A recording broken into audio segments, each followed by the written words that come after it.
kelompok kami, kelompok 3 akan membahas mengenai prinsip-prinsip pembangunan dalam Islam dalam mata kuliah Ekonomi Mikro Makro Islam dengan dosen pengampu Bapak Dr. Hamzah MAG.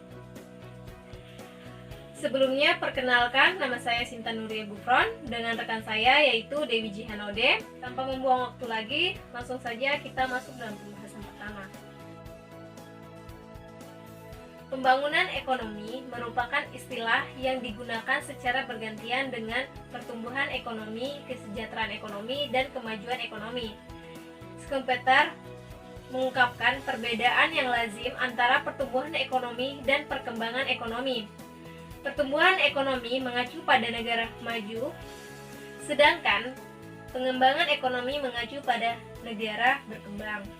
Konsep Islam tentang pembangunan ekonomi lebih luas dari pembangunan ekonomi konvensional, walaupun dasar pembangunan ekonomi Islam adalah multidimensional. Pembangunan material tetapi spiritual dan moral sangat berperan penting. Pembangunan moral dan spiritual harus berintegrasi dengan pembangunan ekonomi. Ada beberapa faktor yang mempengaruhi pertumbuhan dan pembangunan ekonomi. Faktor-faktor tersebut yaitu: yang pertama, sumber daya manusia. Sumber daya manusia merupakan faktor terpenting dalam proses pembangunan.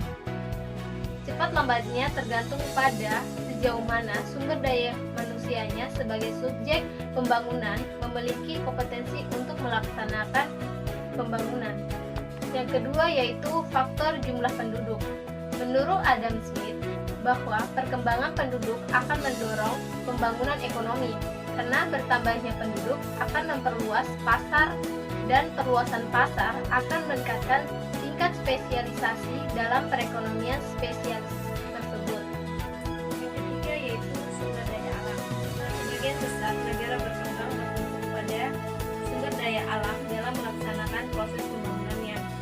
Namun demikian, sumber daya alam saja tidak menjamin keberhasilan proses pembangunan ekonomi apabila tidak didukung oleh sumber daya manusia dalam mengelola alam yang tersedia. Yang keempat yaitu ilmu pengetahuan dan teknologi. Ilmu pengetahuan dan teknologi yang semakin pesat mendorong adanya percepatan proses pembangunan. Pergantian pola kerja yang semula menggunakan tangan manusia digantikan oleh mesin-mesin canggih berdampak pada aspek efisien, kualitas, dan kuantitas serangkaian aktivitas pembangunan ekonomi yang dilakukan pada akhirnya pada percepatan laju pembangunan ekonomi. Selanjutnya yang kelima yaitu sumber daya modal. Sumber daya modal dibutuhkan manusia untuk mengolah sumber daya alam dan meningkatkan kualitas iptek. Sumber daya alam merupakan barang-barang modal yang sangat penting bagi perkembangan dan kelancaran pembangunan ekonomi, karena barang modal juga dapat meningkatkan produktivitas. Dan yang terakhir yaitu kebijakan pemerintah. Kebijakan pemerintah terhadap masalah moneter berpihak pada pergerakan sektor real dan kemudian dalam aktivitas bisnis akan mempermudah pertumbuhan ekonomi. Prinsip-prinsip pembangunan dalam Islam. Negara yang mengatur sistem kapitalis akan memperkuat sistem ekonomi dengan memungut pajak dan penghasilan lainnya, termasuk biaya operasional. Islam sebagai agama rahmat bagi manusia dan alam akan memperkuat pembangunan ekonomi dan pembangunan usaha dan penghasilan yang halal.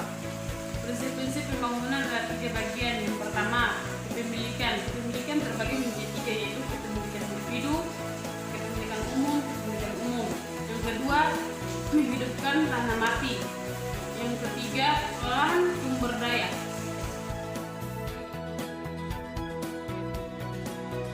Tujuan pembangunan dalam Islam. Pembangunan dilakukan suatu negara dalam pembangunan ekonomi. Islam harus memiliki tujuan dan yang berupa pembangunan dan peningkatan dan kebahagiaan manusia di dunia dan akhirat. Tujuan pembangunan dalam Islam ada 2. Yang pertama, tujuan ekonomi bersifat tujuan kemanusiaan sebagai tujuan akhir. Mungkin itu saja dari pemaparan materi kami. Bila ada kesalahan mohon dimaafkan. Wabillahi taufiq wal hidayah. Wassalamualaikum warahmatullahi wabarakatuh.